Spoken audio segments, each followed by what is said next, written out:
150 वर्ष पूर्ण होने पर जयपुर के एसएमएस स्टेडियम में राज्य स्तरीय कार्यक्रम का आज आयोजन किया गया। इस कार्यक्रम का उद्घाटन मुख्यमंत्री भजनलाल शर्मा ने किया।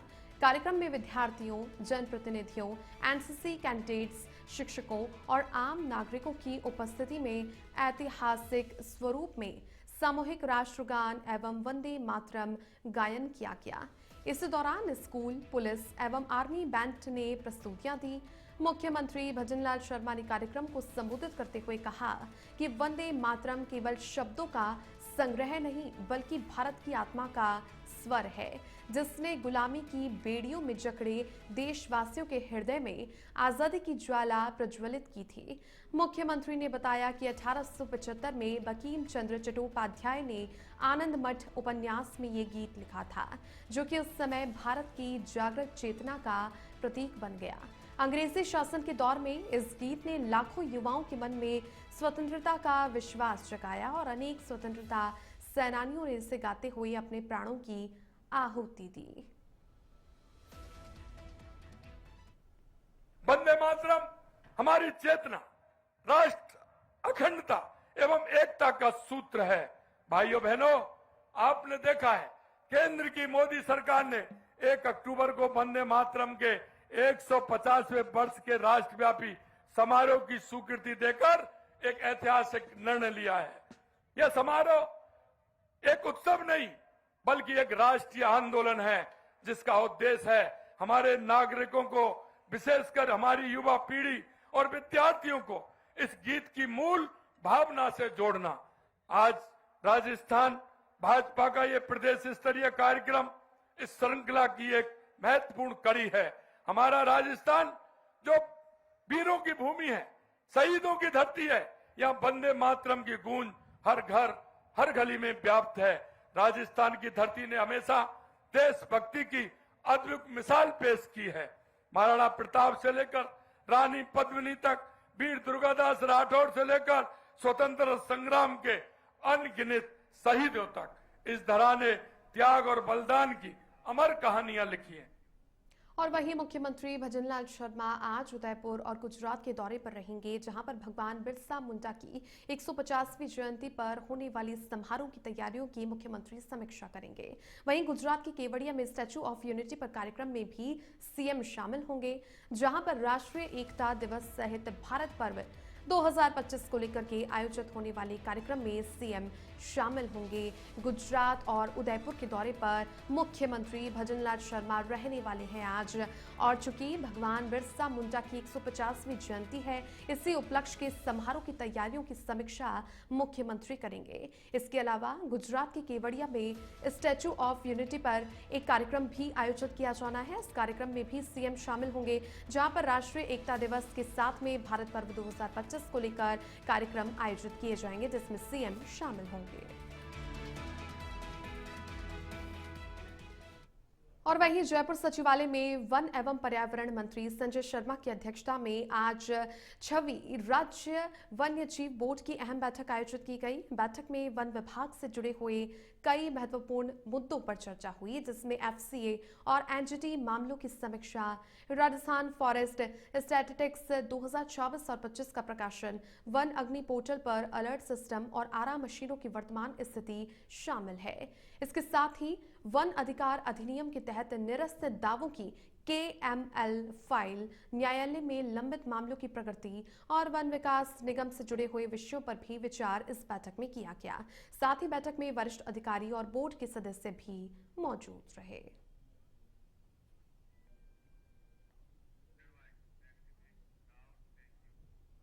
और वहीं भरतपुर में वंदे मातरम के 150वें कार्यक्रम के दौरान भाजपा के कार्यकर्ताओं ने प्रभारी मंत्री सुरेश रावत का घेराव करके विरोध प्रदर्शन किया। कार्यकर्ताओं की ये मांग थी कि उज्जैन उपखंड अधिकारी को एपीओ किया जाए। इस दौरान मौके पर काफी हंगामा और गर्मागर्मी भी हुई। प्रशासनिक अधिकारियों ने स्थिति को संभालते हुए मंत्री को सुरक्षित बाहर निकाला। बताया जा रहा है कि उज्जैन एसडीएम ने एक भाजपा कार्यकर्ता के खिलाफ विभिन्न धाराओं में मुकदमे दर्ज किए थे, जिससे कार्यकर्ताओं में नाराजगी फैल गई और उन्होंने मंत्री और जिला कलेक्टर से भी तीखी बहस की। राजस्थान में सेना भर्ती रैलियों के पहले चरण का सफल समापन हो गया है। तीसरी और अंतिम रैली गुरुवार को कोटा के महाराव उम्मेद सिंह स्टेडियम नयापुरा में पूरी हुई। 30 अक्टूबर से 6 नवंबर तक चली इस रैली में राज्य के 18 जिलों जिनमें ब्यावर, भीलवाड़ा, बूंदी, बांसवाड़ा, बारां, चित्तौड़गढ़, डूंगरपुर, दौसा, झालावाड़, करौली, कोटा, पाली, प्रतापगढ़, राजसमंद, सलूंबर, सवाई माधोपुर, टोंक और उदयपुर शामिल है। यहाँ के सभी युवाओं ने भाग लिया। भारी बारिश के बावजूद युवाओं में जबरदस्त उत्साह देखा गया और 90% से ज्यादा अभ्यर्थी इसी दौरान उपस्थित रहे। रैली के दौरान ड्रग टेस्ट भी किए गए और दलाली पर रोक के लिए सख्त कदम उठाए गए। मुख्यालय भर्ती क्षेत्र जयपुर ने प्रशासन और नागरिक निकायों के सहयोग की भी सराहना की। अलवर, सीकर और कोटा में रैलियों के समापन के साथ भर्ती वर्ष 2025 और 26 के प्रथम चरण की सभी रैलियां पूरी हो गई हैं। चयनित उम्मीदवारों को 15 दिसंबर 2025 और 5 जनवरी 2026 से प्रशिक्षण के लिए संबंधित रेजिमेंटल केंद्रों पर भेजा जाएगा।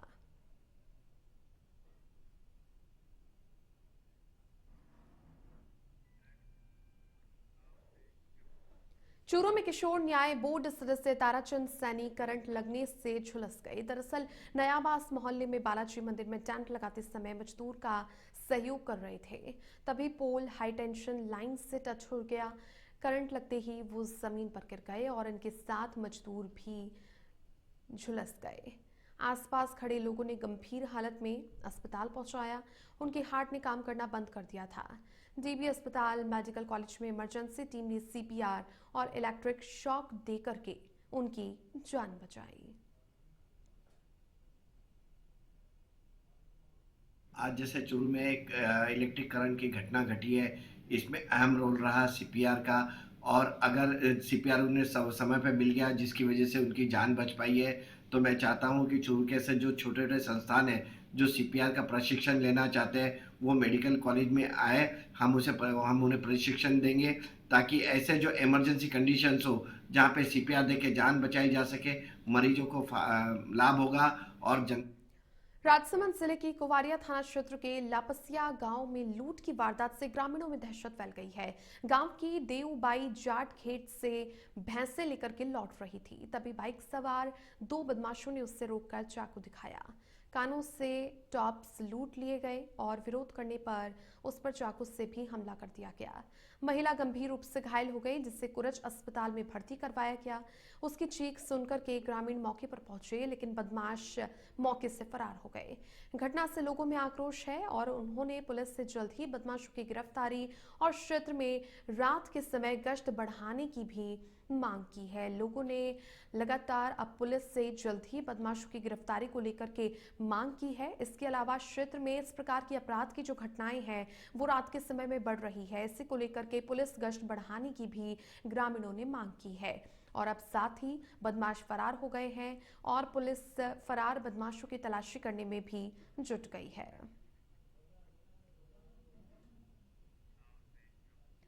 टोंक जिले के निवाई क्षेत्र से राहत भरी खबर सामने आ रही है, जहां पर लंबे समय से दहशत फैलाने वाला पैंथर आखिरकार पकड़ लिया गया। गांव बस्ती में लगाए गए पिंजरे में पैंथर फंसते ही ग्रामीणों में खुशी की लहर दौड़ गई। वन विभाग की टीम लगातार पैंथर की निगरानी कर रही थी और ग्रामीणों की सूचना पर यह सफलता मिली। पैंथर के पकड़े जाने से निवाई और आसपास के गांवों में अब लोगों ने चैन की सांस ली है। फिलहाल वन विभाग पैंथर को सुरक्षित स्थान पर शिफ्ट करने की तैयारी कर रहा है। भरतपुर जिले के बयाना में सुरक्षा व्यवस्था को मजबूत करने के लिए विधायक डॉक्टर ऋतु बनावत की विधायक निधि से नगर पालिका द्वारा शहर में 18 हाईटेक सीसीटीवी कैमरे लगाए गए हैं। इन कैमरों का नियंत्रण कक्ष पुलिस कोतवाली बयाना में स्थापित किया गया है, जहां से पूरे शहर की निगरानी की जाएगी। कैमरे गांधी चौक, बस स्टैंड, पंचायत समिति, बजरिया, शिवगंज मंडी और गणेश मार्केट तिराहे जैसे मुख्य स्थानों पर लगाए गए हैं। विधायक डॉक्टर ऋतु बनावत ने रिबन काटकर इस परियोजना का शुभारंभ किया। नगर पालिका अध्यक्ष विनोद अग्रवाल ने बताया कि कैमरों से अपराधों पर रोक लगेगी और किसी भी घटना पर तुरंत ही कार्रवाई संभव होगी। विधायक ने कहा कि ये पहल शहर वासियों की मांग पूरी करने के साथ महिलाओं और छात्राओं की सुरक्षा सुनिश्चित करेगी। अलवर से खबर है जहां पर राष्ट्रीय गीत वंदे मातरम के 150 वर्ष पूर्ण होने पर अलवर के इंदिरा गांधी स्टेडियम में भव्य जिला स्तरीय कार्यक्रम का आयोजन किया गया। कार्यक्रम की शुरुआत कंपनी बाग स्थित शहीद स्मारक पर श्रद्धांजलि और पुष्पांजलि से हुई। इसके बाद में बाइक रैली के माध्यम से पूरे शहर में वंदे मातरम का जन जागरूकता संदेश गूंज उठा।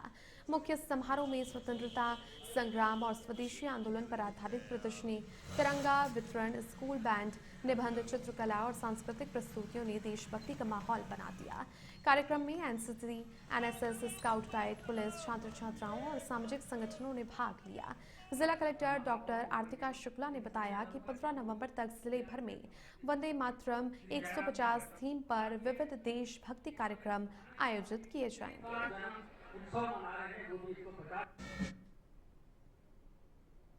आज जो हमारा राष्ट्रगीत वंदे मातरम है उसकी 150वीं जयंती के उपलक्ष्य में जिले में शहीद स्मारक पे सबसे पहले श्रद्धांजलि दी गई। उसके बाद एक पुलिस द्वारा बाइक रैली का इनॉग्रेशन किया गया और उसके उपरांत हमने यहाँ जिला स्तरीय एक बड़ा कार्यक्रम किया। पूरे प्रदेश में केवल 9 जिलों में आज ये कार्यक्रम हुआ है। संभाग मुख्यालय और अलवर को भी उसमें जोड़ा गया। इसमें ज़्यादा से ज़्यादा बच्चों की, वीरांगनाओं की, महिलाओं की और देशभक्ति से जुड़े लोगों की हमने आमंत्रित किया था और सभी को यहाँ देख के आज अच्छा लगा। राष्ट्रगीत वंदे मातरम के 150 वर्ष पूर्ण होने के अवसर पर ये जिला स्तरीय कार्यक्रम का आयोजन आज अलवर के इंदिरा गांधी स्टेडियम में किया गया है। आज के इस कार्यक्रम में वंदे मातरम गीत का इतिहास, उसकी अमर कथा, स्कूली विद्यार्थियों द्वारा संगीत और नृत्य के कार्यक्रम आयोजित किए गए। इसके पूर्व जो है शहीद स्मारक पर शहीदों को पुष्पांजलि अर्पित कर एक बाइक रैली की रवानगी की गई, जिसमें पुलिस के जो जवान हैं और महिला पुलिस जवान हैं उन सभी। करौली से है जहां पर सड़क सुरक्षा अभियान के तहत पुलिस अधीक्षक लोकेश सोनवाल के निर्देशन में जिले भर में बाल वाहिनी वाहनों की सघन चेकिंग की गई। पुलिस की टीमों ने स्कूल बसों, वैन और अन्य वाहनों की जांच करके उनके कागजात, फिटनेस, चालकों के licence, seat belt, fire safety उपकरण और विद्यार्थियों की सुरक्षा व्यवस्था की बारीकी से पड़ताल की। एसपी सोनवाल ने बताया कि इस अभियान का उद्देश्य बच्चों की सुरक्षा सुनिश्चित करना और स्कूल वाहनों में यातायात नियमों का पालन करवाना है। नियम तोड़ने वाले चालकों पर चालान की कार्रवाई की गई और स्कूल प्रबंधन को सुधार के निर्देश दिए गए।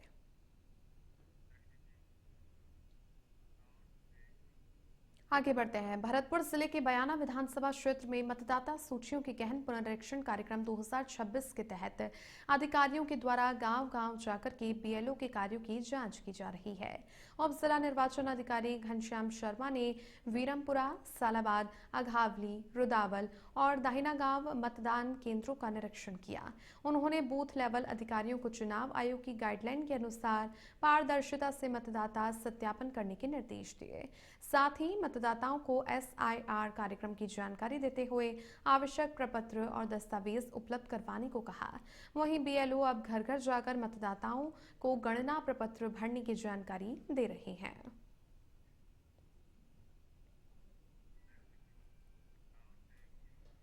जयपुर से खबर है जहां पर वंदे मातरम की 150वीं वर्षगांठ पर SMS स्टेडियम में आयोजित कार्यक्रम के दौरान एक छात्रा के बेहोश होने से अफरा तफरी मच गई।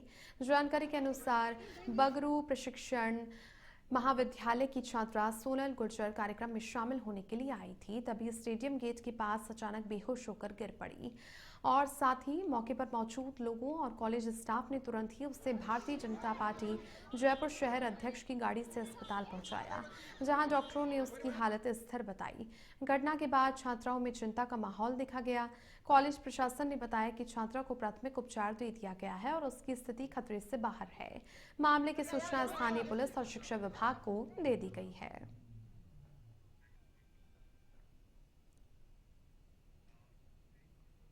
वंदे मातरम के 150 वर्ष पूरे होने के उपलक्ष्य में शुक्रवार को जोधपुर में वंदे मातरम रैली का आयोजन किया गया। ये रैली जोधपुर के शहीद स्मारक से शुरू होकर के जोधपुर के कन्वेंशन सेंटर पहुंचकर के संपन्न हुई, जिसमें सबसे आगे दिव्यांग और स्कूली विद्यार्थी रहे। वहीं पुलिस के जवान, BSF, NCC और स्काउट गाइड के प्रतिनिधि भी इसमें शामिल हुए। शहीद स्मारक पर सभी ने शहीदों के प्रति कृतज्ञता प्रकट करते हुए श्रद्धांजलि अर्पित की। इसी अवसर पर सूरसागर विधायक देवेंद्र जोशी ने कहा कि सभी देशवासियों और जिला प्रशासन को धन्यवाद देता हूं कि वंदे मातरम की 150वीं वर्षगांठ पर इतना शानदार आयोजन किया गया। ये रैली आमजन में जागरूकता लाएगी और देशभक्ति की भावना भी जागृत करेगी। वंदे मातरम का जय।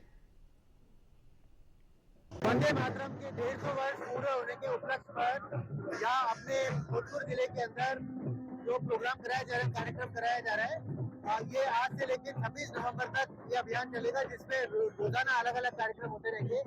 आज के कार्यक्रम के तहत ये वंदे मातरम रैली कराई जा रही है और अभी शहीद स्मारक के ऊपर श्रद्धांजलि अर्पित की गई है और इसके बाद में यह मारवाड़ इंटरनेशनल सेंटर में अपना कार्यक्रम है और इस कार्यक्रम के उपरांत माननीय प्रधानमंत्री महोदय का जो लाइव टेलीकास्ट है वो भी यहाँ पे चलाया जाएगा। आज मैं समस्त देशवासियों को वंदे भारत गीत के 150 वर्ष पूर्ण होने पर बधाई देता हूँ। विशेष तौर पर जिला प्रशासन ने, जोधपुर के संभागीय आयुक्त प्रतिभा सिंह जी ने, पुलिस कमिश्नर ओम प्रकाश जी ने और जिला कलेक्टर गौरव जी अग्रवाल के साथ समस्त टीम को इतना शानदार आयोजन जोधपुर में किया है। निश्चित रूप से देशभक्ति की भावना आज पुनः जागृत होगी वंदे भारत गीत के माध्यम से।